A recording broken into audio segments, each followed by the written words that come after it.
La discusión de un nuevo sistema de financiamiento en la educación superior que termina con el crédito con aval del Estado ha suscitado un intenso debate en el Congreso, convirtiéndose en una de las grandes batallas del oficialismo. Para profundizar en sus detalles y sus expectativas legislativas, estamos con Víctor Orellana, subsecretario de Educación Superior, para estar con nosotros. Todo el mundo habla de qué pasa con el CAE y el FES, hemos hecho una cobertura para poder entender el cambio y por eso mismo le queremos preguntar, primero, ¿cómo va el FES? Yo diría que va bien. Ha avanzado, bueno, un gusto estar con ustedes Muchas gracias. acá en turno. Hemos ido bien en el sentido de que tuvimos un importante respaldo en la Cámara de Diputados. El proyecto aprobó no solo su idea de legislar, sino que en términos de los contenidos se aprobaron de manera prácticamente íntegra los contenidos que ha propuesto el Ejecutivo y las modificaciones que luego del debate en la Cámara surgieron. Así que yo creo que le podemos decir con tranquilidad a las y los deudores que están esperando que el proyecto avanza y que estamos convencidos que vamos a llegar a los acuerdos necesarios para que este proyecto sea ley durante el gobierno del presidente Boric. ¿Qué es el Fondo de Financiamiento de la Educación Superior? ¿Qué es el FES? Esta es una pregunta básica como para que introduzca a la gente que no está siguiendo el debate legislativo, porque es difícil seguir todos los debates legislativos. Pero ¿qué es el FES y cuál es su principal diferencia con el CAE? Miren, primero, para explicarlo muy sencillo, Chile tiene una política de gratuidad. Si tú estás dentro de la gente que tiene del 60% menor ingreso a este país, tú tienes la posibilidad de estudiar de manera gratuita. Esto es una conquista social, uno le puede hacer críticas, se le hacen críticas habitualmente, pero es una conquista importante, iría en el corazón de la gente. Aunque hay personas que han planteado que hay que retroceder en gratuidad, yo creo que hay un consenso social claro en ese sentido. Pero ¿qué pasa con la clase media? Las personas de clase media que no acceden a la gratuidad. Entonces ahí tú tienes que ir al CAE, el CAE es un endeudamiento bancario, que te genera una deuda, es un pasivo comercial, es una deuda que tú arrastras y que te, por ejemplo, dificulta tener un crédito hipotecario y además tienes que pagar un copago porque el CAE no alcanza a cubrir la totalidad de lo que se te cobra y por lo tanto la gente, las familias, además de endeudar a sus hijos, tienen que concurrir con un copago. Lo que hace el FES es lo siguiente, para la gran mayoría de los casos te permite estudiar sin desembolsar recursos en el momento. Solo se puede cobrar un copago, como está el proyecto hoy día, al 10% más rico y va a ser un copago mucho más bajo del que se cobra hoy día. Eso es importante también señalarlo. Entonces, tú estudias sin desembolsar recursos y luego tú retribuyes. Y retribuyes de acuerdo a tus ingresos sin que sea una deuda bancaria. Esto es muy importante porque tú, para el sistema financiero, por ejemplo, para si quieres sacar un crédito hipotecario, entre comillas, tú estás limpio, estás sin deuda. Y en el caso de que tengas ingresos menores a 500.000 pesos, no retribuye. En el caso que no tengas pegas, no retribuye. Y esa, entre comillas, esa cuota no es que se te acumule al final. No es, digamos, no es que se te acumule al fondo, sino que simplemente tú no retribuyes en ese momento.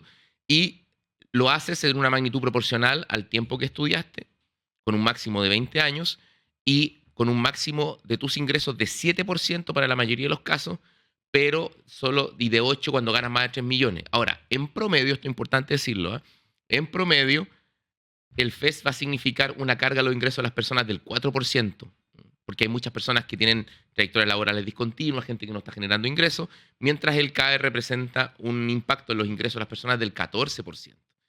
¿Cómo se logra tener un sistema que en el fondo le cobra menos a las personas en promedio y que además recauda más para el fisco? Porque no pasamos a través de los bancos. Es decir, es mucho más sencillo, es mucho más simple.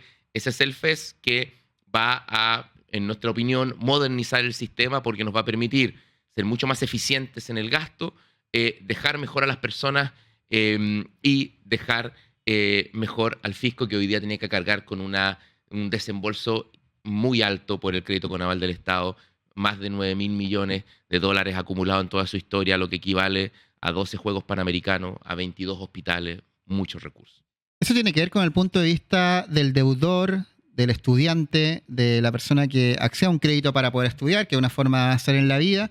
Pero el FES, el Fondo de Financiamiento de la Educación Superior, este sistema que reemplazaría el crédito con aval del Estado, ha manifestado cierta oposición de parte de vista de las universidades, de parte de ciertos planteles universitarios que también se plantean cómo esto va a afectar el financiamiento de las casas de estudio en función de los alumnos que están ingresando, y de hecho había informes negativos de parte de alguna universidad. ¿Se han ido corrigiendo aspectos de esto? ¿Usted ha conversado con los planteles, ha tomado la posición de las universidades privadas, las universidades estatales respecto al financiamiento a estas instituciones? Bueno, siempre que se discuten temas de financiamiento a la educación superior, las universidades, los institutos profesionales hacen sus planteamientos. Acá estamos hablando de muchos recursos. Si uno ve agregado la educación superior, desde sus distintos instrumentos de financiamiento, estamos hablando de un punto del PIB, de más de un punto del PIB. Entonces, realmente se trata de muchos recursos. Mire, primero queremos señalar que nuestra reforma no genera un efecto de empobrecimiento global del sistema. ¿Por qué no? Lo que hace es que redistribuye los recursos porque se basa en regulación. Hasta el día de hoy teníamos regulación histórica que en realidad estaba muy determinada por el precio de mercado, que había fijado el precio de mercado. Pero lo que ocurre en Chile con los aranceles es que tenemos aranceles muy altos, eso las personas lo saben. Si tú comparas los aranceles de la educación superior chilenos con las del mundo, estos son de los más altos. Y son aranceles que han crecido, por ejemplo, del año 2010 hasta ahora, 44% por encima de la inflación, que han crecido por encima de los costos, y por lo tanto generan esta sensación de una educación superior cara para las personas, cara para el fisco, pero que no logra tener todo el impacto que se espera a nivel de la productividad. Entonces las personas no ganan lo que supuestamente el legislador pensó en su momento cuando diseñó el crédito con aval del Estado. Esto significa que por eso regulamos los aranceles, para decirle a las personas y a las instituciones que la transferencia fiscal se hará estudiando los costos de las carreras.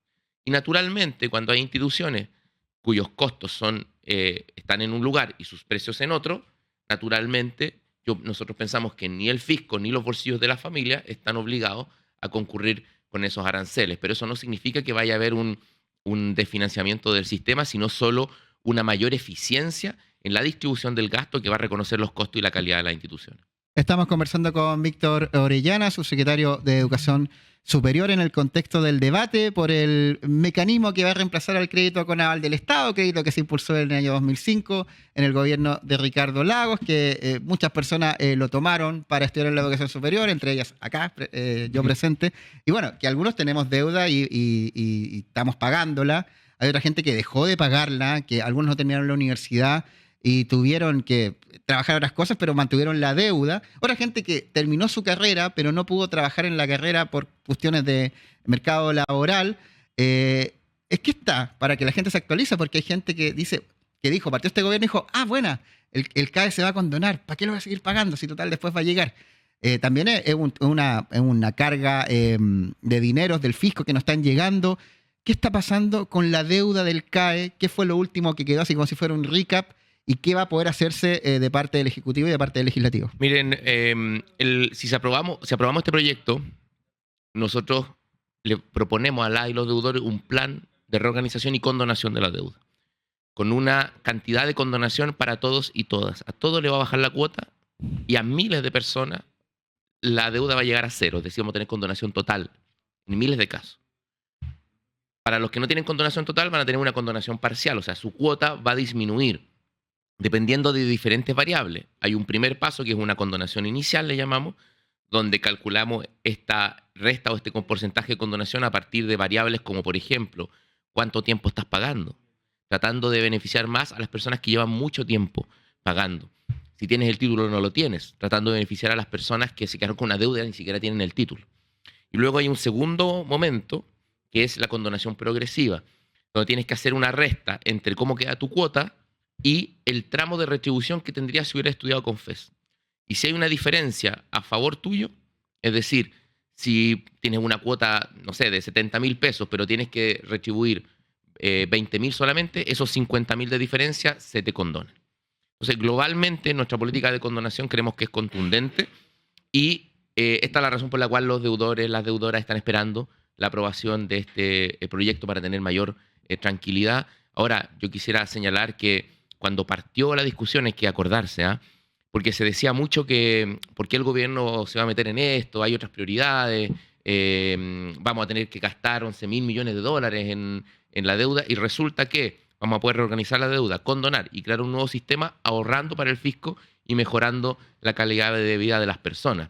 Y esto quedó demostrado, lo ha dicho el gobierno, lo dijo el propio ministro Marcel cuando se aprobó en la Cámara de Diputados. Hemos demostrado que a través de una política de modernización podemos darle solución a las personas al mismo tiempo que ser responsables fiscalmente. Y esto nos parece que tiene un valor político. Es decir, podemos avanzar en más derechos sociales, podemos avanzar en responder las demandas de la expectativa ciudadana al mismo tiempo que somos más eficientes en el manejo de los recursos fiscales. Pero el fin al cabo fue una bandera de la movilización estudiantil. ¿No temen que en el futuro este sistema se vuelva una nueva bandera de crítica y movilizaciones? Bueno, mira, siempre se avanza, avanzamos pasos en garantizar derechos sociales. La gratuidad en un momento fue un paso. Este es otro paso. Yo no tengo duda de que vamos a seguir dando más pasos en el futuro quienes creemos en la educación pública, gratuita y de calidad. Pero sí quisiera decir que este es un sistema que es completamente distinto que el CAE para las personas porque no les genera una deuda bancaria. Mira, quienes hemos tenido deudas bancarias y quienes hemos estado cesantes con las deudas ahí, sabemos muy bien lo que significa tener, sentir que tu deuda está creciendo porque no tienes pega. Quienes hemos tenido deudas sabemos muy bien lo que significa, y quienes conocemos gente que ha estado en esa situación, lo que significan las llamadas telefónicas, lo que significa que siente una persona cuando la demandan. O sea, todo eso se va a terminar. Todo eso. Ojo, lo que está diciendo queda grabado. A terminar Queda si grabado. aprobamos este proyecto. Sí, y por eso es muy importante que tengamos un diálogo con el Parlamento y que le demos respuesta, porque fíjate, y esto es muy importante también plantearlo, cuando tú conversas con las personas, y esto hay encuestas que lo han medido, las personas quieren que se termine el CAE y que no haya más endeudamiento bancario por estudiar, sin importar si votaron por el gobierno o no. O sea, la gente que votó por la oposición también quiere que se termine el CAE. Secretario, dos preguntas que vienen de acá del chat, que la gente que nos estaba viendo a través de Turno AM y todas nuestras plataformas, está muy involucrado en la conversación. Plantean dos cosas. Voy a ir por parte. Primero, ¿qué pasa con el Fondo Solidario? Porque mucha gente estuvo con el CAE, que fue una medida que apareció, pero también hay otra bastante importante que tomó ese fondo. ¿Es parte también de la conversación de la condonación? También se incluye en el plan de organización y condonación con las mismas características. Ya, el Fondo Solidario entonces está incluido también. Y el crédito Corfo también. Y el crédito Corfo, que ese era del 8%, ese era asesino. En otra línea, hay gente que plantea hoy en día, bueno, si se va a condonar, dejo de pagar. O sea, ¿qué pasa con la gente que ha estado al día y que está totalmente al día y sigue pagando? Uno dice, chuta, ¿para qué pagué? Si igual lo iban a condonar. La condonación es mayor para la gente que está al día. ¿Qué pasa ahí con alguien que está totalmente al día y que, pese a todo, dice, chuta, voy a pagar igual porque soy un ciudadano responsable aunque no tenga plata? Quien está totalmente al día recibe un porcentaje mayor de condonación en una situación equivalente de ingresos que una persona que no está al día. O sea, por ejemplo, si me quedaran, no sé, 10 millones por deber y yo en total son 20 y he pagado ya la mitad, ¿se me reduce el mayor porcentaje en lo que ya falta? Si tú estás al día, se te reduce más que si tuvieras el mismo saldo de deuda y no estuvieras al día. Es decir, la condonación premia. Mira, que hay una cosa que hay que contar también, que probablemente quienes nos estén escuchando y viendo lo saben, que es lo que nosotros le llamamos el CAE antiguo. El CAE que parte con el 2006, que son las personas de menores ingresos. Ese CAE antiguo, hay gente que lleva mucho tiempo pagando, pero como fue posterior la reducción de la tasa de interés, acumuló una deuda mayor, ¿no? Entonces, a nosotros nos interesaba mucho poder decirle a las personas que están con el CAE de esa época y que han estado pagando sistemáticamente y que van a tener un mayor porcentaje de condonación. Y muchas de ellas, las que tuvieron el CAE antiguo, con la pura condonación inicial van a quedar con condonación total. Ya, perfecto. Entonces usted me dice que esto depende de que se apruebe el proyecto del Senado, porque el cambio al Fondo de Financiamiento de la Educación Superior, el FES, implica automáticamente, se aprueba en el Senado, vuelve a la Cámara, pasa todos los trámites legislativos, ahí pasa el proceso de condonación. O sea, ¿podría pasar este año, el próximo? No podría yo darle fechas. Nuestro compromiso es que se apruebe durante el gobierno del presidente Boric, pero naturalmente una vez se aprueba se empieza a implementar. Calculamos que el FES podría implementarse si aprobamos durante este año el proyecto, durante el año 2027 y durante el año 2026 hacerse la reorganización. Ya, y en este momento pasó al Senado, entre las comisiones de Educación y Hacienda, que son las que tienen que descubrir. Educación, por razones obvias, es parte del proceso educativo, y Hacienda porque tiene que ver cómo se ocupa la plata del fisco para este fin. ¿Cuáles son las trabas que usted tiene, me imagino, en el diálogo con el Congreso, en la oposición? ¿Y cuáles son los debates que se tienen que dar para que primero llegue este nuevo fondo de financiamiento y para que se nos condone en alguna medida a mí y a toda la gente que estuvo con el CAE parte de esa deuda, que es una mochila que uno carga por 10, 15, 20 años? Bueno, primero yo diría que antes de que presentáramos este proyecto había una narrativa que era como no hagan esto, no se metan en educación superior porque ahí habría que gastar muchos recursos y la necesidad de estar en otros lados. Esa narrativa se demostró bastante alejada de la realidad porque pudimos abordar esto y además ahorrar fiscalmente. Y luego viene una segunda discusión donde se plantearon básicamente dos cosas, ¿no? Que es interesante porque ambas narrativas igual se relacionan. Dos cosas. Si antes se decía que íbamos a gastar mucha plata en educación superior, ahora pareciera que estamos empobreciendo el sistema de educación superior. Entonces ahora pareciera que sí tenemos que concurrir con más recursos a la educación superior. Y luego se reclama mucho que con el FES, se ha planteado que el FES es un impuesto, que no lo es, no es un impuesto, es un esquema nuevo, es un nuevo instrumento de política pública, un beneficio estudiantil, pero se ha dicho que, entre comillas, la gente podría pagar más cuando en promedio el impacto del FES a los ingresos va a ser mucho menor. Entonces se ha puesto énfasis en una pequeña cantidad de gente que tiene altos ingresos en términos relativos respecto a otras personas, que como esto es un porcentaje de los ingresos podría retribuir más. Entonces por eso se ha planteado que esto mejor sea un crédito. Estos son los dos grandes nudos gordianos de la discusión. El primero, estamos conversando con las universidades, con el Instituto Profesional y Centro de Formación Técnica, porque es cierto, este es un sistema de financiamiento solo para las carreras de pregrado, no es un sistema de financiamiento integral para toda la educación superior. Entonces estamos conversando con ellas qué modificaciones tenemos que hacer a la educación superior en este proceso de modernización para que cuente con los recursos necesarios para llevar adelante las otras misiones que tiene. La investigación, la transferencia tecnológica, que de hecho queremos que sean las misiones centrales en el futuro, dada la importancia, porque queremos que la educación superior contribuya al desarrollo. Y también estamos disponibles, y lo hizo el gobierno en una primera instancia, a flexibilizar el instrumento y poner un tope a la retribución para que no exista este caso de gente que pague, digamos que son pocos casos, pero que no existan estos outliers, ¿no? Claro. Que pueden tener algún... Entonces estamos disponibles a conversar en ambos casos, y yo creo que vamos a llegar a los acuerdos necesarios. Yo pienso que vamos a lograrlo porque nadie quiere quedarse con el CAE. Y de alguna manera, si tú lo piensas, acá estamos resolviendo un problema que se pensaba que no tenía solución, que se pensaba que iba a producir tensión al interior de la alianza de gobierno, porque había un sector que se había opuesto al CAE y otro sector que no, pero fuimos capaces de ponernos de acuerdo y fuimos capaces de proponer una solución, creemos que es innovadora, como lo reconocen expertos internacionales, y creemos que estos problemas, que son reales, se van a resolver con políticas de futuro y no mirando hacia el pasado, que es que los sistemas de crédito en el mundo están en retirada. Estamos agradecidos de la presencia esta mañana para entender de Víctor Orellana, subsecretario del SUB, para poder aclararnos todos los puntos en esta cobertura que estamos haciendo, el tema CAE versus FES. Agradecidos, pues. Gracias a ustedes. Ponte serio, oye. Lo serio no quita lo contento. Pero sí, esta es una gran noticia para Chile, una que estábamos esperando hace tanto tiempo. Hoy somos nosotros, los beneficiados, los encargados de compartirla con ustedes. Las pensiones van a subir. Las jubiladas y jubilados al fin podemos sentir que Chile está cumpliendo.